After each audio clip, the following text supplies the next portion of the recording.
Halo semuanya, pada video kali ini saya dan teman-teman saya akan menyampaikan materi fonemik dan cara menentukan fonem.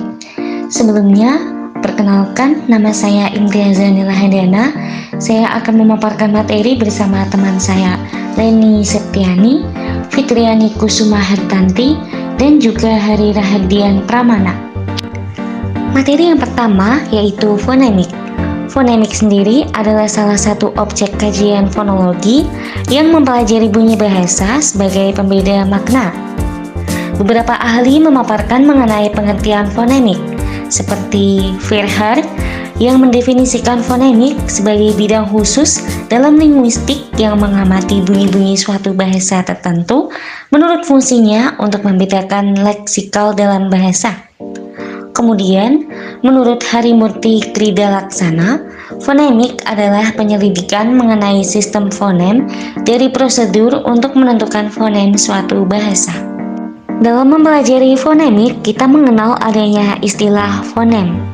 Fonem adalah kesatuan bunyi terkecil dari suatu bunyi bahasa yang digunakan untuk membedakan makna kata. Klasifikasi fonem.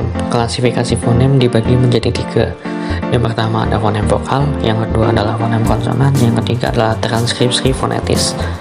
Fonem vokal. Fonem vokal sering disebut juga dengan vokoid. Muhlis mendefinisikan bunyi vokal sebagai bunyi yang dihasilkan tanpa melibatkan penyempitan pada daerah artikulasi. Sedangkan menurut tata bahasa baku bahasa Indonesia, vokal adalah suatu bunyi bahasa yang tidak memiliki hambatan dan kualitasnya ditentukan oleh 3 hal, yaitu tinggi rendahnya posisi lidah, bagian lidah yang dinaikkan, dan bentuk bibir ketika membentuk suatu vokal. Yang kedua adalah fonem konsonan. Dalam ilmu fonologi, fonem konsonan disebut juga dengan bunyi kontoid. Bunyi kontoid yaitu bunyi yang dihasilkan melalui penyempitan pada daerah artikulatoris. Pada pelafalan bunyi kontoid dipengaruhi oleh beberapa hal berikut, yaitu keadaan pita suara, penyentuhan dan pendekatan berbagai alat ucap, dan alat ucap itu bersentuhan atau berdekatan. Dan yang ketiga adalah transkripsi fonetis. Transkripsi fonetis adalah suatu perekaman bunyi dalam bentuk lambang bunyi. Lambang bunyi yang sering digunakan adalah lambang bunyi yang ditetapkan oleh The International Phonetic Association (IPA). Fonem dan grafem. Fonem adalah satuan terkecil dari ciri-ciri bunyi bahasa yang membedakan arti. Misalnya, pada kata pagi dan bagi, terdapat 2 huruf yang berbeda, yaitu P dan B. Nah, 2 huruf yang berbeda tersebut bisa disebut dengan fonem. Sedangkan grafem adalah pelambang fonem yang berbentuk huruf. Misalnya pada kata sangat dan nyanyi, masing-masing dilambangkan oleh 6 huruf. Ditinjau dari segi bunyi bahasanya, sangat terdiri dari 5 fonem, yakni S, A, Eng, A, T, dan nyanyi dari 4 fonem, yakni Nye, A, Nye, I. Huruf Eng pada kata sangat melambangkan 1 fonem. Demikian pula huruf Nye pada nyanyi melambangkan 1 fonem. Selanjutnya yaitu alofon.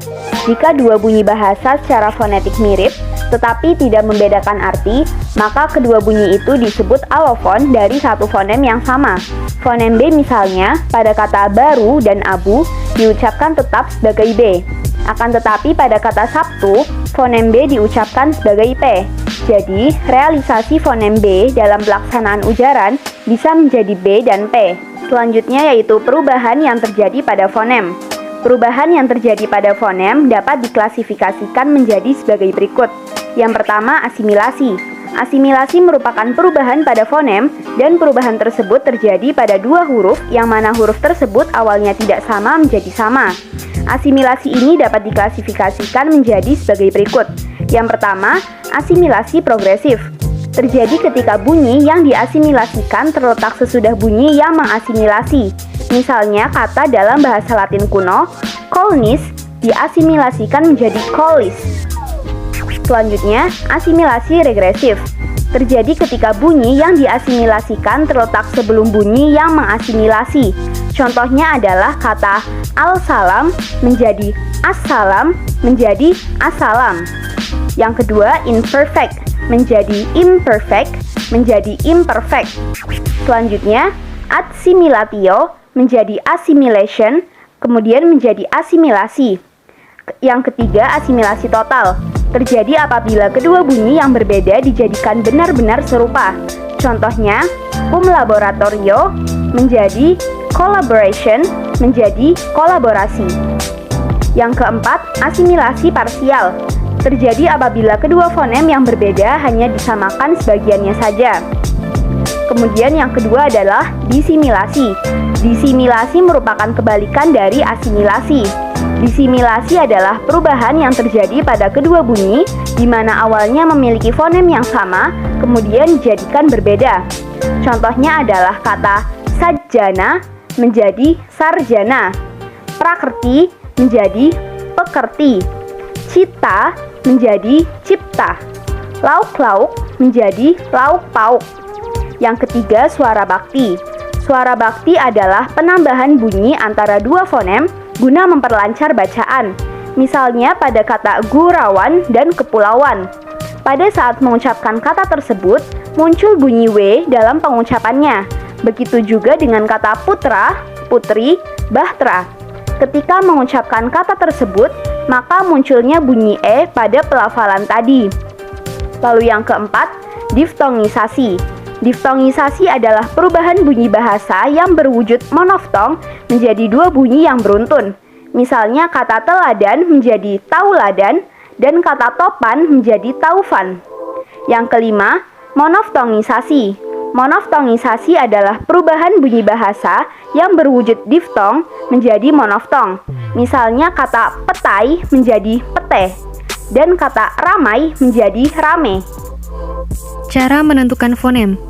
Untuk mengetahui suatu kata merupakan fonem atau tidak, salah satu cara yang dapat dilakukan adalah: yang pertama, satuan bahasa melalui kata yang mengandung bunyi tersebut.